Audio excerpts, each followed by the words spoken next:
Hello, CzarThwomp here, and welcome to episode 24 of the Great Ace Attorney Adventures. Last time, we were basically going over how fair play, his testimony could have been falsified in order to get out of paying his debt. And then we went on to propose that there is a third passenger in the omnibus because McGilded's gloves only had one glove, only the right glove that Mr. McGilded had was basically had blood on it, whereas the witnesses were saying, oh, hey, both hands had blood on them. And I am kind of nervous because I didn't know if I pressed the record button. Okay, yes, I pressed the record button. Okay, good. Okay. Bring the accused, Mr. McGilded, to the stand. Well, what say you, counsel? The prosecution objects, my lord. On what grounds? As a suspect, he will have already made a full statement. He will have already made a full statement to the police. But what if there's some reason why he's unable to speak freely? Magnus McGilded is no uneducated ruffian. If it is indeed turns out the man has been withholding information, you can be sure it will have been a most deliberate act. Counsel for the defense, what is your opinion? My lord, should we ask Mr. McGilded to testify, or not? Demand his testimony. Yes, we need to hear what he has to say in order to find out the truth. The defense would like to call Mr. McGilded to the stand and ask for a bathroom break. In that case, I would like to hear the opinion of the jury. Yes, I need a little time to consider this. If you ask me, I think we should hear what Mr. McGilded has to say. Get the man out here, I say! I want to stick my knife in his gut! It would be utterly illogical not to hear his testimony. When something needs doing, you get it done. That's how I run things at the guild. Hearing what the patron of my favorite little park has to say? Oh yes, that would be lovely. Yes, the jury of the man must be heard. Wait, what was that line? Sorry. Yes, the jury says the man must be heard. Very well, the court will hear the defense testimony. Bailiff, show the defense to the stand at once.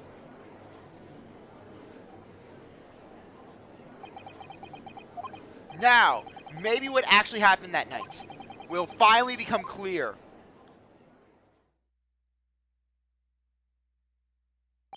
Let the proceedings be resumed. Mr. McGilded, have you been listening to this discourse of the day? To be sure, I have, my lord. There are now two matters on which the court desires to hear from you. The first is whether or not there was a third party with you in the omnibus cabin, as proposed by the defense. The second is that if such a person were indeed present, why did you conceal that fact from the police? Begad no, 'tis not in my nature to hide anything at all. Just answer the question, please. Only if you take off your shirt, Mr. Prosecutor. Take off your shirt and dance for me. I want to see you shake your mother gave you. You two defense. I want to see you both dancing, no shirts, all of the shaking. The truth of the matter is, I have been desperate about this all along. Do I tell you all, or keep me mouth shut? Tell us what, Mr. McGilded? The fine fellow representing me is absolutely right. In the carriage on that night with myself and the other man, there was another passenger. It's true!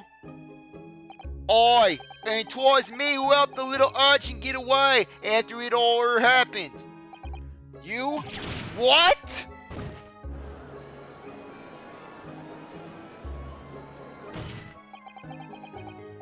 No, Magnus McGilded, that convenient excuse can't save you now. I am truly sorry, so I am, Lord Van Zieks. I'm sure you'll be wanting to know why I said nothing when I was taken by the police. I do be having a very good reason, I assure you. Which was? Well, the little child was just in the wrong place at the wrong time, and not in any way involved, you see. What? If the police had known that Wee One was there, or I would assume she done it, they'd have hauled her off to this here courtroom, just like myself. I was only trying to spare her that. Young hearts and young minds are easily damaged, my lord. And who was this young child of whom you speak? That, I do not know. You don't know? Well, the wee thing just happened to be in the carriage that night. I never saw her before since. Objection! We have absolutely no reason to believe this man. The prosecution calls for this witness's statement to be disregarded by the court. You know her, I wouldn't be surprised if the urchin isn't here in this courtroom as we speak, listening to the proceedings. What? Ah, smoke! Ah, fire! There's a fire! Look, someone's trying to get away! Go, out of them! It's no use! I'm not coughing. I can't see anything on the smoke! What's going on? Be careful, Mr. Rudo. Cover your face. Bailiff, do not let the accused escape! Secure the omnibus! Secure my kick-ass omnibus! I hereby call an emergency recess.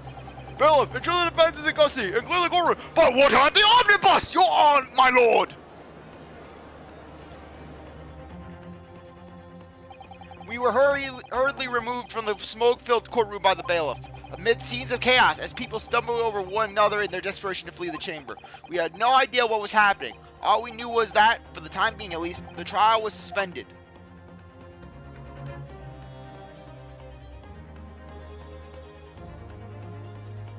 To be continued. No, I don't want to save the game. The 18th of February, 12:52 p.m., the Old Bailey, defendant's law antechamber. What on earth just happened in there? Mr. Naruto, I meant to find out what happened. Mr. Sato, I was told it was an advanced form of smoke grenade, a type of exploding device that releases smoke. a smoke grenade? It sounds like the sort of thing ninjas use. They're just making sure everything is safe now. I think the trial will stand again before long. But who would have done something like that? The police managed to catch someone who was trying to flee the courtroom, apparently. Flee the courtroom? Why? Well, it's a young girl of around 15, I hear. A young girl? Then could it be the other passenger that Mr. McGilded was talking about? My thoughts exactly. So he wasn't lying. Oh, what's we got Mr. McGilded, apparently? There are so many things to ask him about, but he's not here. I think he was summoned to the prosecutor's antechamber to answer questions. Along with the young girl. Yeah, and then Barack Fenzi, he's like, "Why did you do it, defendant? Why did you stab him, McGilded?" I didn't do anything, but let me answer you with another question. How much would it take, Lord Barack, to take off your shirt? What? You heard me. Flips the coin and just hits Barack right in the face with the coin. Take off your shirt and dance with me, Mr. Prosecutor Man. Who is she, I wonder? And what was she even doing here at the trial? She was taking a huge risk, and for what possible benefit to herself? There's another matter that's troubling me. What's that? The 20 pence.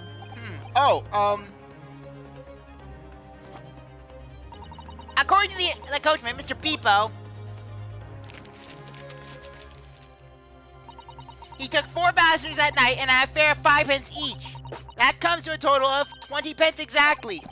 But now it seems there were in fact 5 passengers. Which means the figures don't seem to add up again. She's right. That is strange. Counsel for the defense, kindly proceed to the courtroom. The trial will recommence in 5 minutes. Oh, thank you, officer. We'll go in straight away. Well, whoever she is, I imagine this young girl will be asked to take the stand and testify now. I really can't imagine what she's going to say, but it could be alter the whole direction of the trial.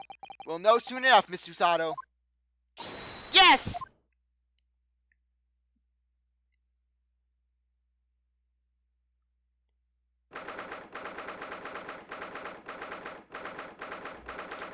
Okay, what o'clock p.m.?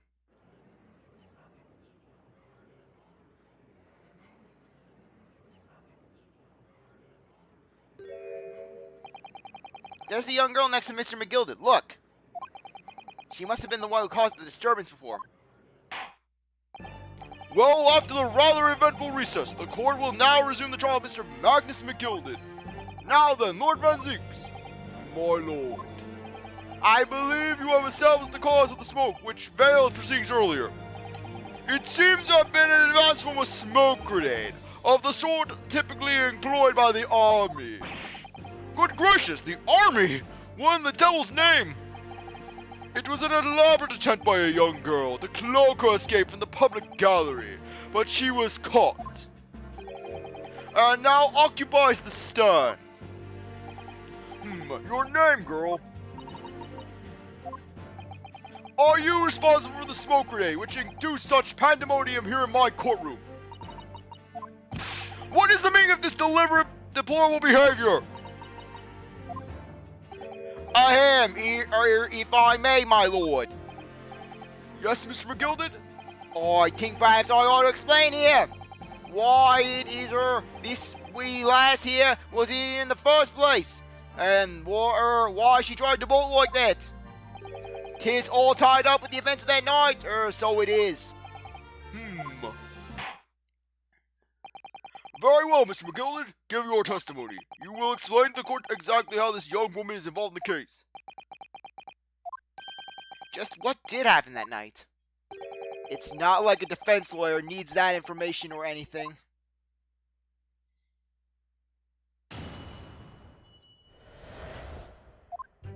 On the night in her question, I took the back seat in the omnibus and promptly nodded off.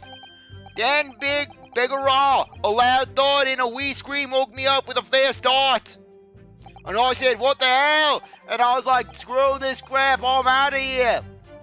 There was a fella collapsed on the floor at me feet, so I sat him up on the seat across from me.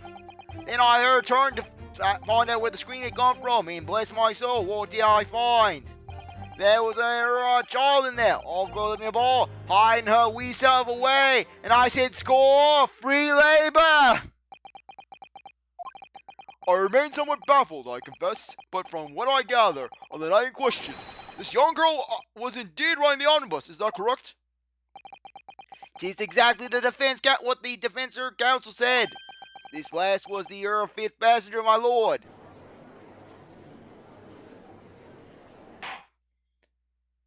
Very well. The defense may now cross-examine the witnesses.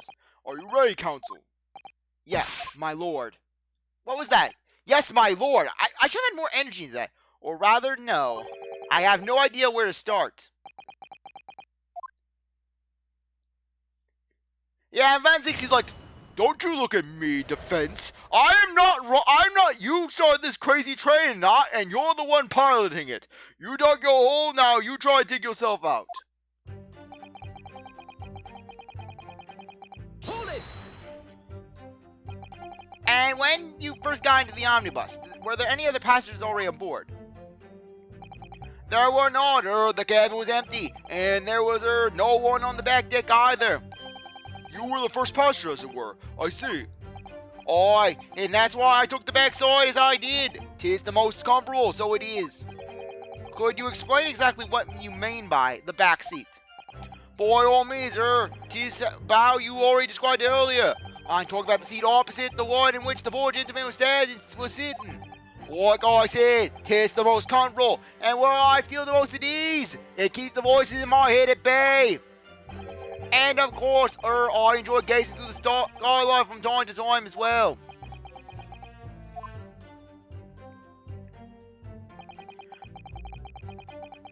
Hold it!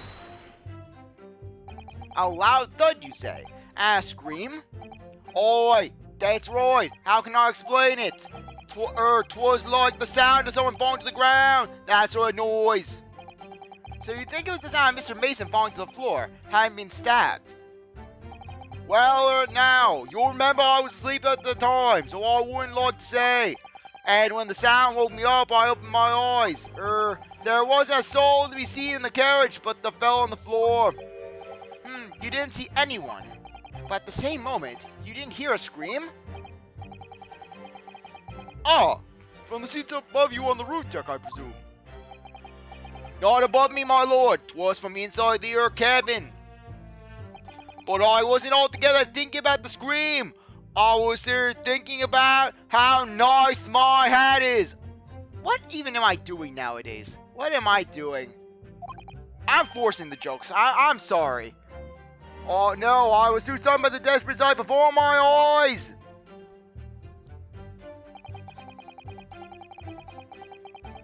Hold it! You sat him up, the victim you mean? That I did, on the seat across from me, as I said. I could plainly see the poor devil was already gone.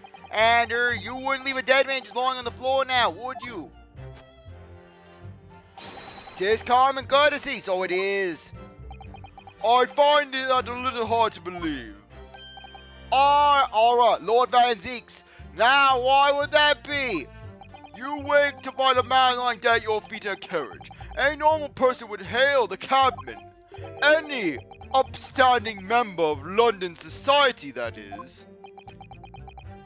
You want to go? I'll fight you right here. Well now, as you know, I'm in something of a special line of business. The business of lending money at exorbitant rates of interest. Unfortunately, my lord, not everyone is thankful for the help I offer them, and some would wish to even see me dead.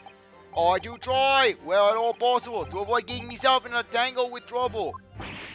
Are you suggesting that you were just going to leave the man there?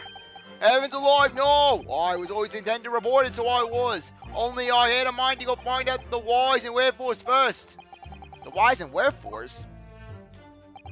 Right, you are. There were some details I wanted to understand before anyone else got to the meddling. That wee scream I heard, for example. Wouldn't your good self do just the same? Okay, what time is it? Okay, just want to check the time. Yes, the scream he says he heard at the same time as the thud, the victim collapsing.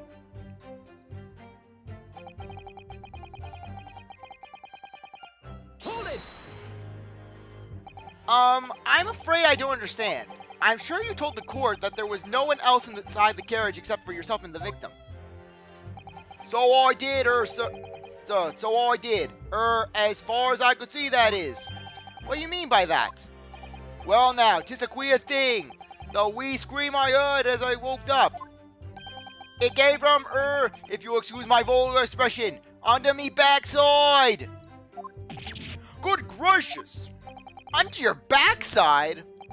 And when I lifted the seat on which I'd been sitting, I found there was a wee cubby of things there in storage. Mr. Naruto, we can examine the omnibus ourselves, remember? Yes, of course. The whole bus was submitted as evidence. This would be a very good time to have a thorough look around inside. And that's when I found her.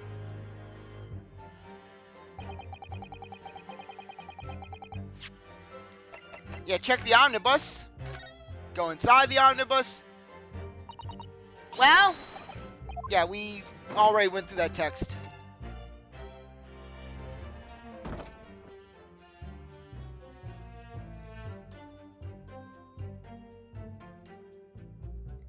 Yeah, basically, as you can see, this basically agrees with his statement. The seat looks reasonably soft, but it's actually rather hard when you sit on it. And only just wide enough for two gentlemen to sit side by side, really. Of course, an English gentlewoman would be dressed in such finery. It would be quite impossible to climb up to the roof deck, so she would have to be seated in here. A woman in a kimono would have the same problem. Women's clothes are so very impractical, aren't they?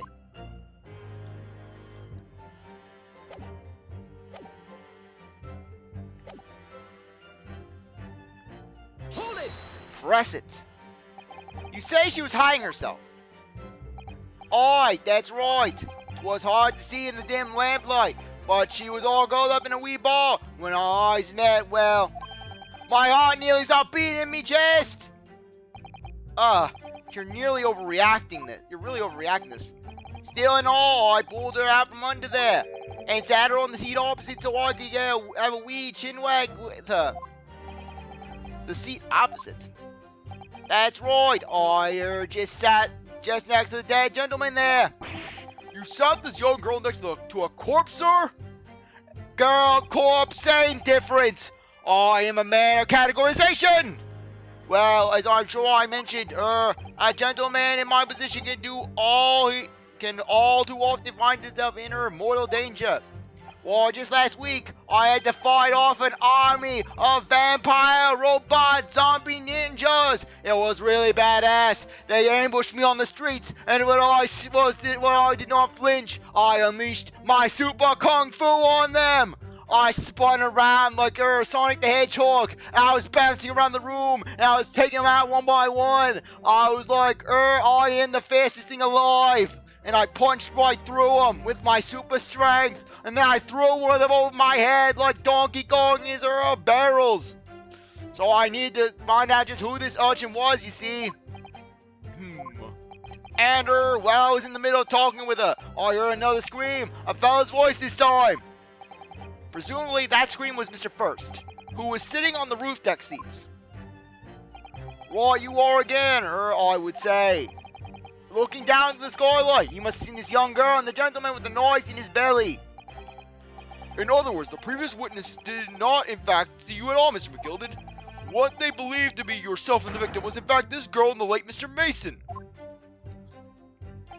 My lord. I was, as I think anyone understands now, sat at the back of the carriage out of her sight.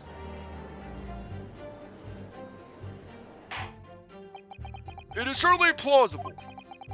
The defendant is somewhat diminutive in stature, and readily confused perhaps with this young girl. After that, of course, with the scream from the gentleman over us, the driver realized something was wrong and pulled up the horses.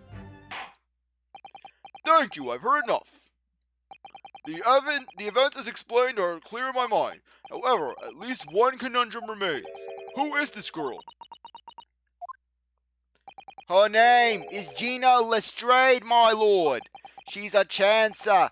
Earns her crust among the large crowds, relieving people of their bosses. But she didn't get hold of my ward. She tried to reach her hand in me bucket, and I said, "No, you don't, ho!" And I grabbed her arm, and then I twisted her wrist, and I heard the cracking and the breaking. And then I said, "Not on my omnibus." So I kicked her square in the chest and sent her flying out of the omnibus. She then rolled on the side of the sidewalk, and I was reveling my badassery. What's commonly called a pickpocket. What? This girl here, a petty thief?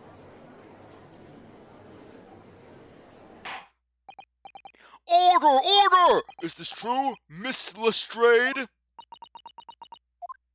Miss Lestrade, you will answer the question! Ah! And the judge died. The end. How dare you! What's the meaning of this? Ah! The girl! She's gone! Open your eyes.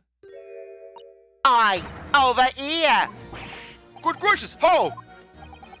What was the point in that little sidestep? It was a tactical maneuver. I moved slightly to the left. Actually, it was to her right, technically. I know what you are thinking. Grown-ups are all the same. This dirty little dipper, you'll say, slipped up and got caught on the job. She got herself backed into a corner, so she knifed the jets. Go on, that's what your adds, isn't it? Sorry, misread it. No, not at all. This is a court of law. We're here to determine the truth, not cast... Ah! Yes, then Naruto died. Ryuunosuke died.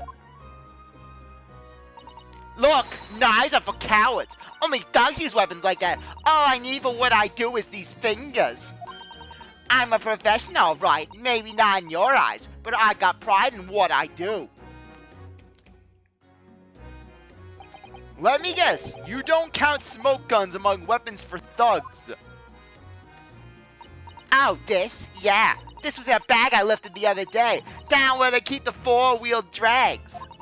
It's nice, isn't it? I like the pink best. Ah! Do not wave that thing in my direction again! So... you admit that you were riding the omnibus on the night in question.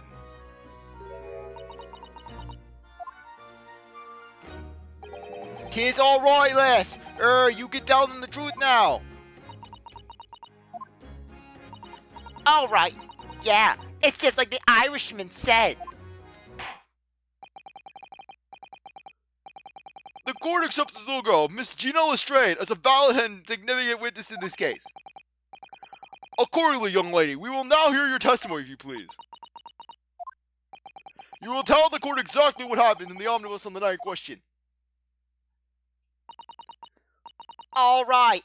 Sorry, my Mew voice was getting thrown off for a second. Alright, if I have to. Okay, we'll do this route cross-examination, then one thing's off. What the girl saw. So I snuck inside the carriage before they hooked up the horses, just like always. But it was right old waste of time. I got nothing to show for me troubles at night. I tell ya, you can't see a blind thing in that hiding place. It's pitch in there. Then after a while, I hear this loud bang. Nearly jumped out of me skin, I did. And the scream just came out. It's because of that this swell found me. He did help me get away, mind. Yes, he let you go. I fail to understand why you would let this street urchin go, Mr. McGilded. I would have her owe me a favor. I would have free labor. And CzarThwomp forgot to read my text. Damn it, CzarThwomp, don't make me kick your ass. Oh, it's simplicity myself, my lord. You see, she couldn't possibly have killed the other passenger. I knew that for a fact. How? As I am sure I said before, sir.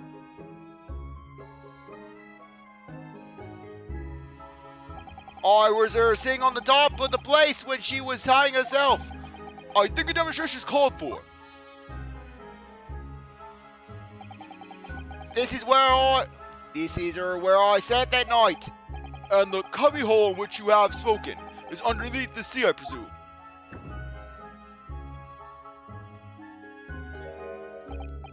Yes, it does appear just large enough to accommodate someone of the girl's stature. Aye, but of course, the wee lass was stuck in there. Because I parked myself right on the seat for the duration. Oh, so you see her, that's why I let the lass bolt. I knew that if the police found her in there, they'd automatically assume she done it. But I couldn't live with myself if a young life was ruined, when all the time I knew she was innocent. Even though you must have realized your action will result in your, onus is being called into question? Not at all, my lord, not at all. I knew her in my own heart that I was innocent. So I thought it was worth taking a punt on my own good name for the sake of this less fortunate lass. I knew I could bribe the police, but how could she bribe the police? Magnus McGilded for Prime Minister. A vote for McGilded is a vote for the youth to get the opportunity to bribe the law officials. Equal bribery for all. My goodness. What a perfect gentleman. My lord! This is fine example of a man cannot possibly be guilty of a heinous crime like this. I'm ashamed of myself for ever doubting you, sir.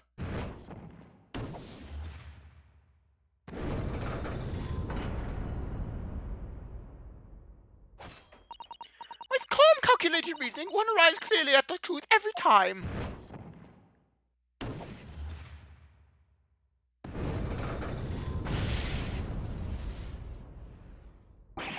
Saints alive! All 6 members of the jury consensual in their learning to lead to a not guilty verdict. Mr. Naruto, it must mean... It must mean what? That we're victorious! Where's my confetti?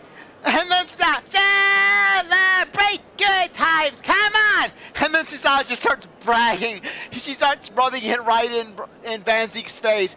Oh yeah, we won! Who's the best? We're the best! And then Van Zieks just drenches her with the wine. He just takes his bottle and dumps it on Susano's head. We've won? Are you sure? Objection! Now I get my examination summation with leg banging! If the sight of my iron-haired Wellington offends, pray, do forgive the discourtesy.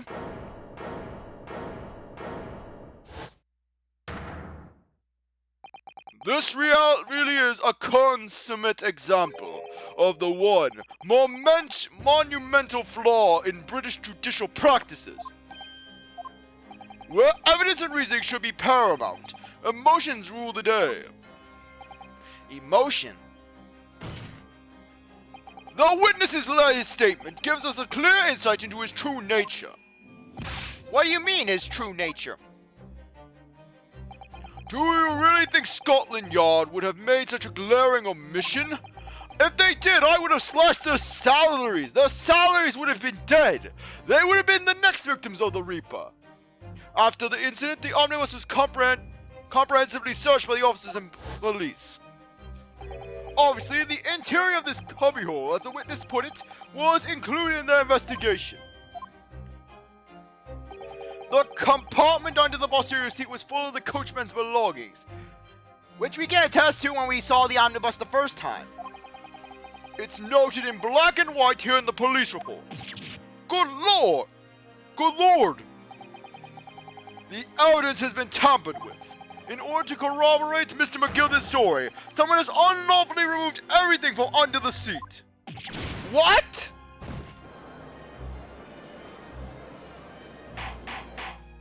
Order! Order! How could such a devious contrivance possibly have been effected, counsel? Naturally, we must acknowledge the defiances of the constabulary in allowing this to have happened.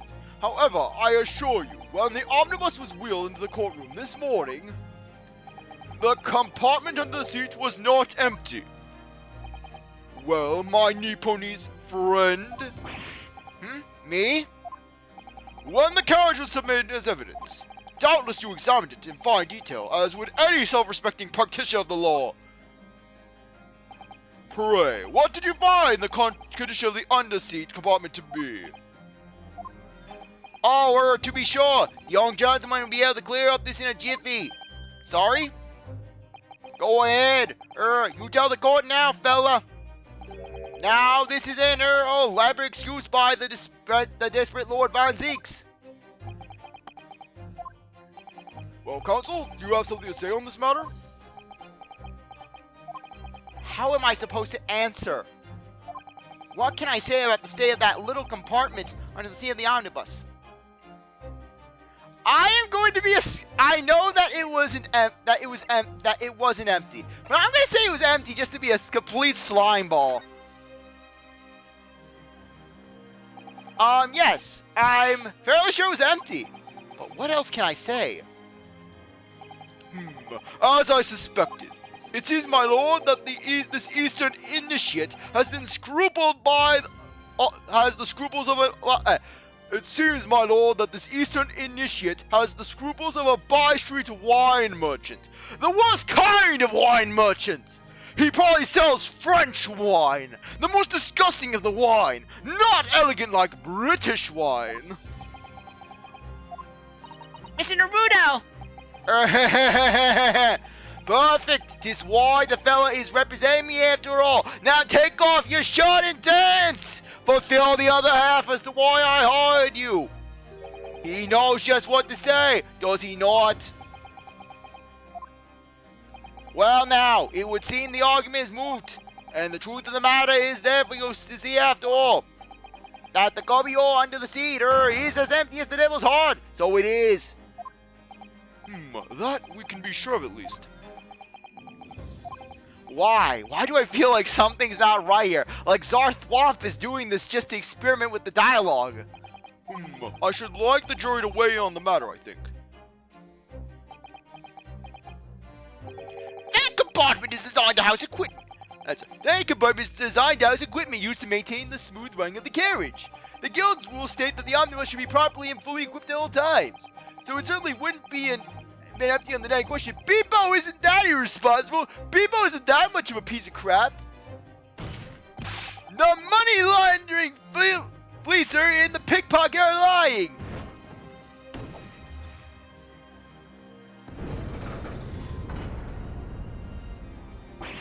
Ah! I can't believe I was nearly taken in! The stinking rich are always stinkers! Nothing but cowards, the lot of them!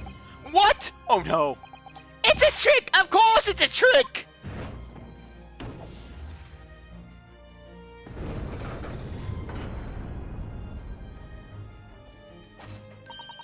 Quite so, I must concur here.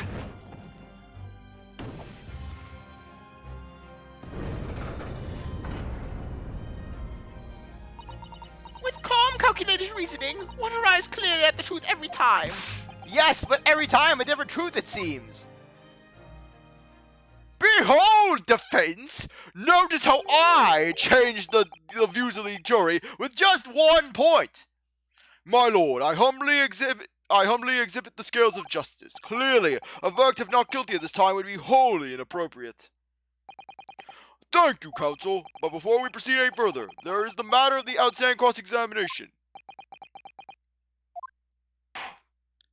Counsel for the defense, begin your questioning of the witness, please. We'll do that next episode. Anyways, I really appreciate they took around to watch this episode. You're a great viewer, and I hope you come back for the next one. If you like the video, like, subscribe, comment, share, do everything you want. With that, I'll see you next time. Wait, did I say my outro right? Anyways, sorry, I have to repeat that. Anyways, I really appreciate that you stuck around to watch this episode. You're a great viewer, and I hope you come back for the next one. If you like this video, like, subscribe, comment, share, do everything you want. With that, I'll see you next time. Bye.